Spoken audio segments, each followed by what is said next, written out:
En 2010, une société de bio-ingénierie appelée InGen mène sur une île des expériences de croisement de dinosaures.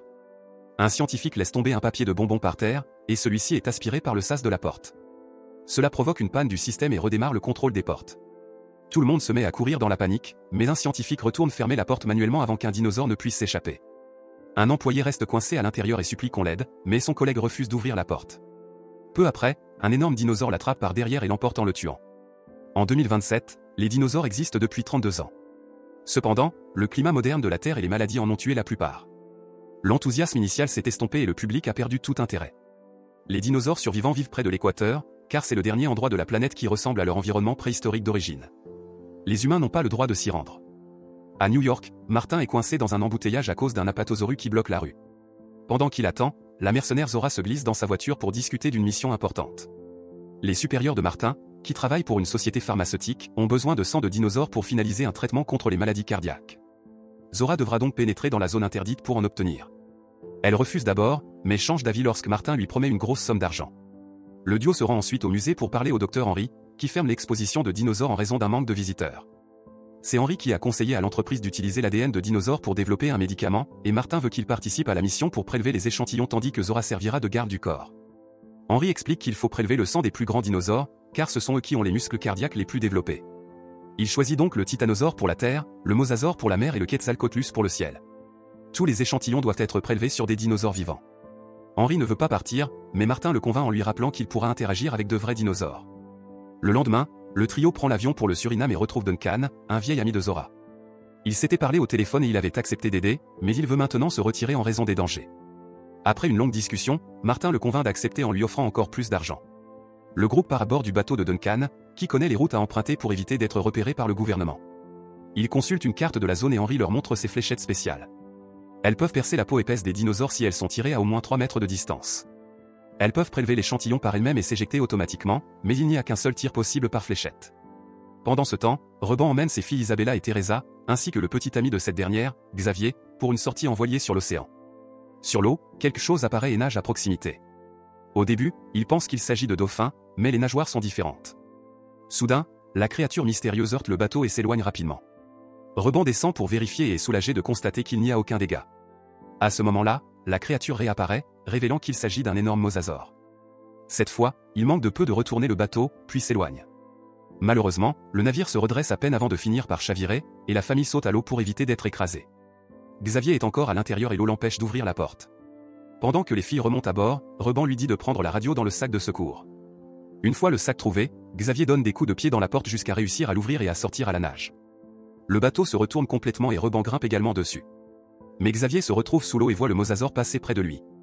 Il remonte rapidement à la surface et nage aussi vite que possible vers le bateau, poursuivi par la bête géante. Heureusement, le mosasaure passe sous le bateau et s'éloigne, permettant à la famille de sauver Xavier. Le lendemain matin, l'équipage est réveillé par le signal de détresse radio de la famille.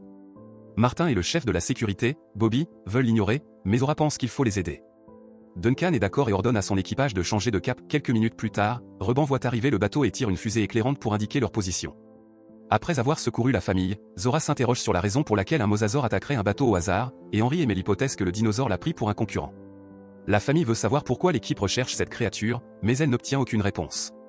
Soudain, leur radar détecte quelque chose et l'alarme retentit juste avant que le mosasaure ne percute également leur bateau.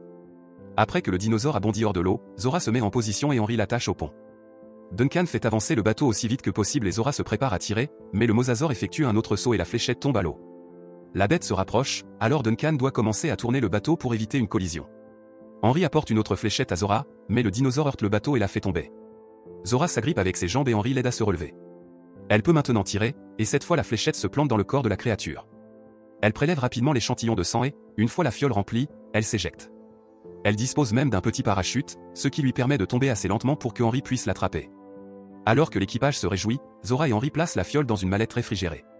Henry avoue qu'il commence à avoir des doutes sur la mission, affirmant qu'il sait que la société ne donnera le nouveau remède qu'à ceux qui ont de l'argent et que la science devrait être accessible à tous. À ce moment-là, le groupe est surpris de voir que le mosasaure est revenu avec plusieurs spinosaures. Henry est étonné de constater que ces deux espèces ont développé une relation symbiotique. Bobby se précipite à l'extérieur et ouvre le feu, mais tous ses tirs échouent. Il se déplace simplement vers un autre coin et continue d'essayer, ignorant l'avertissement de Duncan. Soudain, un spinosaure surgit de l'eau derrière Bobby, le saisit dans sa gueule et retourne dans la mer. Puis, le mosasaure effectue un autre grand saut, et son atterrissage secoue le bateau, laissant la copilote Nina suspendue au-dessus du bord.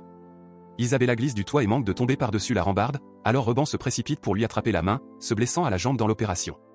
Il la tire vers le haut juste avant que le mosasaure ne morde, arrachant seulement la rambarde. Le bateau parvient à se remettre en position et Nina rejoint la sécurité. Duncan dirige le bateau vers les rochers, car les dinosaures ne peuvent pas pénétrer dans les eaux peu profondes. Zora pense qu'ils vont probablement s'écraser, alors elle prépare tous les gilets de sauvetage pendant que Henry sécurise l'échantillon et quelques provisions. Teresa prend la radio et tente d'appeler à l'aide, mais Martin se précipite pour l'arrêter sans expliquer qu'ils font quelque chose d'illégal. Lorsque Teresa le repousse, elle glisse en arrière et tombe par-dessus bord. Elle parvient à s'agripper, mais Martin ne l'aide pas et elle finit par tomber. Xavier saisit immédiatement une bouée de sauvetage et plonge à l'eau pour la secourir. Pensant que le bateau va couler, Reban enfile un gilet de sauvetage à Isabella et il saute aussi. La fois suivante où le mosasaure frappe le bateau, il le pousse contre un rocher et le tire pour l'endommager. Henry et Zora doivent se mettre à l'abri pour éviter le rocher, tandis que l'explosion du moteur projette au sol le membre d'équipage Leclerc. Duncan parvient à maintenir le bateau en mouvement et atteint enfin la zone peu profonde, permettant à tout le monde de sauter à l'eau pendant que le mosasaure s'éloigne. Le bateau s'écrase sur le rivage et reste coincé au sommet d'une formation rocheuse.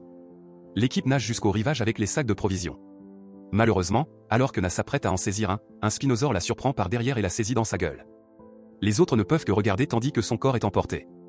Martin dit à l'équipe qu'ils ne peuvent pas prédire ce qu'ils trouveront sur cette île, car tous les dinosaures ici sont des mutants issus des expériences menées autrefois par Inen.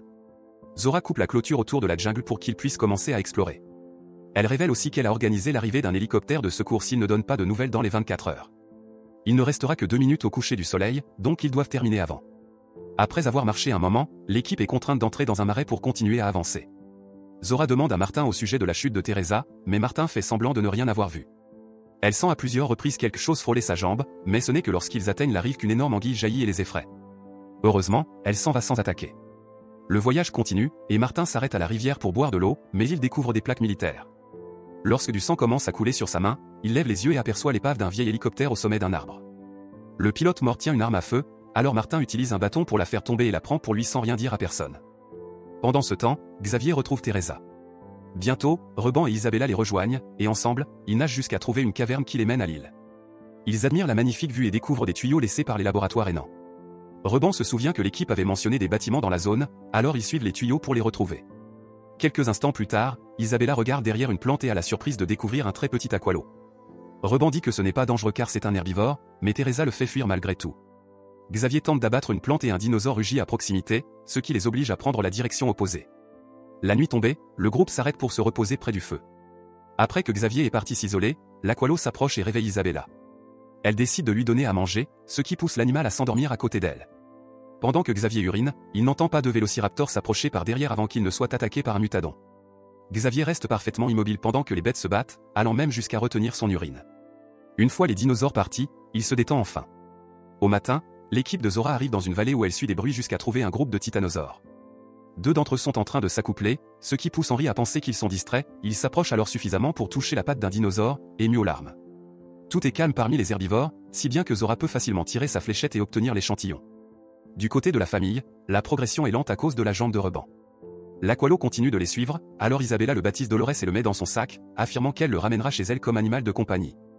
En avançant, ils ne voient pas la pente derrière un grand arbre et tombent tous, roulant pendant plusieurs minutes jusqu'à atterrir près de la rivière. Reban remarque une odeur étrange, et un Dolores effrayé s'enfuit. De l'autre côté de la rivière, ils aperçoivent un abri abandonné. Teresa remarque un bateau et se porte volontaire pour aller le chercher. Elle traverse facilement la rivière à la nage et découvre, sur l'autre rive, le corps à moitié dévoré d'un dinosaure. Soudain, un dilophosaure surgit et rugit sur Teresa avant de s'enfuir, effrayé par un T-Rex endormi dans les buissons. Teresa veille à ne pas faire de bruit en entrant dans l'abri, ce qui effraie une nuée de chauves-souris. Le bateau aperçu est cassé, mais elle trouve heureusement un sac contenant un radeau de secours. De l'autre côté, Dolores réapparaît et Isabella tente de le faire fuir en lui lançant de la nourriture. Teresa amène le radeau jusqu'à la rivière et n'entend pas sa famille lui dire de ne pas l'ouvrir. Elle actionne le levier et le radeau se gonfle instantanément avec un bruit si fort que le T-Rex se réveille. Pour l'instant, la bête regarde ailleurs. Teresa monte sur le radeau et rame désespérément jusqu'à retrouver sa famille. Les autres montent à bord et Dolores est laissée derrière.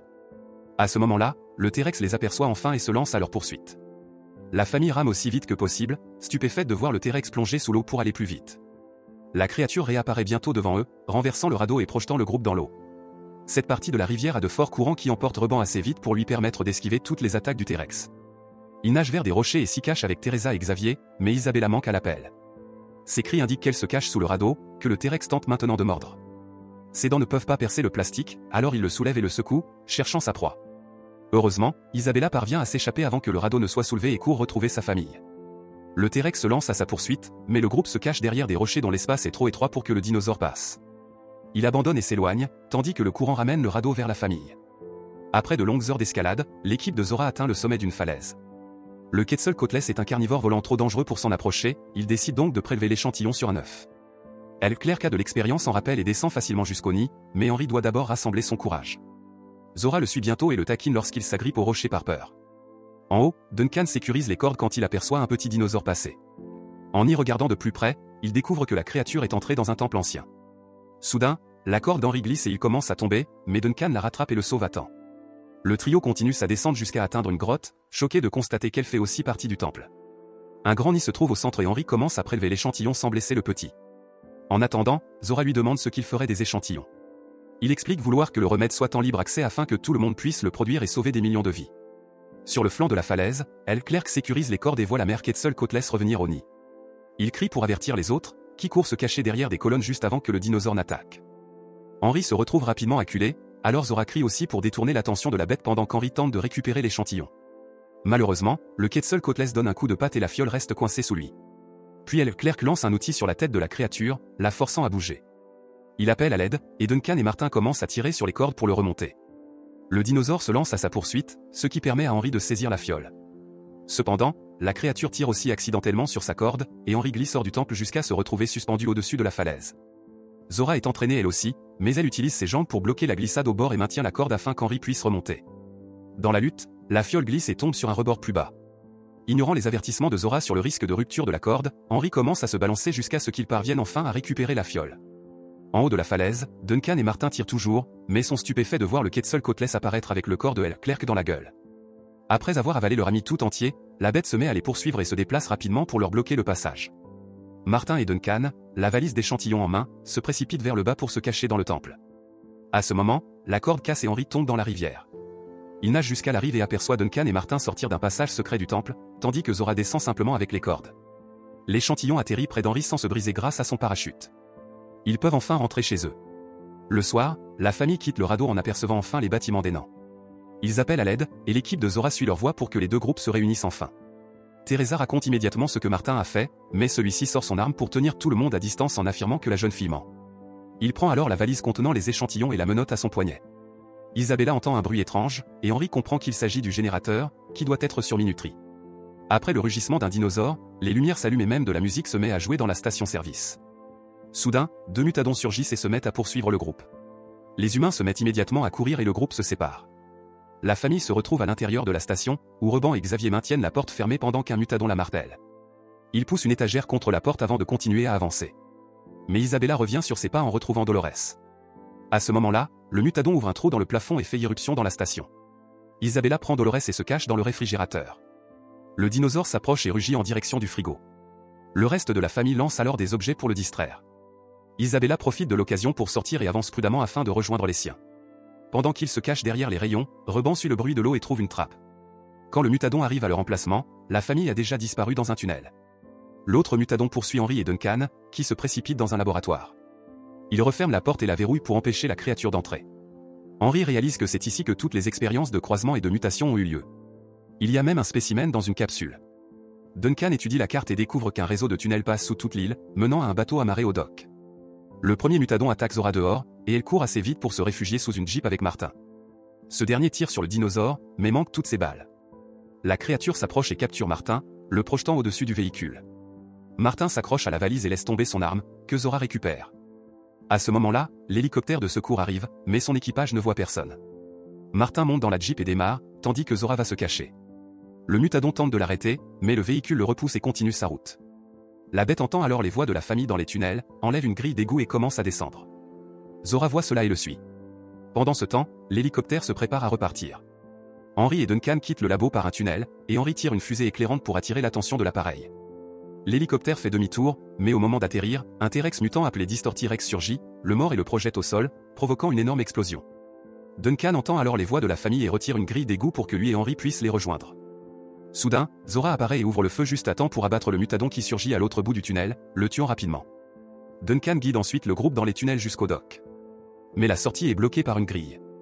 Lorsque les mutadons apparaissent au-dessus d'eux, Isabella se faufile entre les barreaux et court jusqu'au panneau de commande. Dans son sac, Dolores pousse un cri pour l'avertir de l'arrivée du D-Rex. Terrifiée, Isabella entend sa famille crier et se concentre sur l'ouverture de la grille. Le D-Rex est sur le point d'entrer dans le tunnel lorsqu'il entend le bruit du moteur de la Jeep de Martin. Le monstre arrête le véhicule de sa patte énorme, et le groupe profite de la distraction pour quitter le tunnel. Le second mutadon tente de les suivre, mais Zora referme la grille pour le piéger. À ce moment, le D-Rex attrape Martin et commence à le dévorer, lui faisant lâcher la valise avec sa main arrachée. Zora la récupère rapidement avant de courir avec les autres vers le bateau. Malheureusement, la grue qui le tient est bloquée. Le D-Rex fonce sur Isabella, et Henry explique qu'il est attiré par la lumière. Duncan allume une fusée et recule pour capter l'attention du monstre, permettant aux autres de fuir. Il saute même à l'eau et s'éloigne des docks jusqu'à être acculé par le D-Rex. Zora coupe la chaîne de la grue pour libérer le bateau, et le groupe y saute, mais le moteur refuse de démarrer. Le D-Rex revient et bondit pour attaquer. Reban parvient toutefois à mettre le moteur en marche à temps, et il s'échappe de l'île. En traversant la mer, il voit une fusée éclairante dans le ciel et la suit pour secourir Duncan. Le matin venu, Reban remarque qu'Isabella a toujours Dolores. Zora demande à Henry ce qu'il compte faire des échantillons, et ils conviennent de les partager avec tout le monde.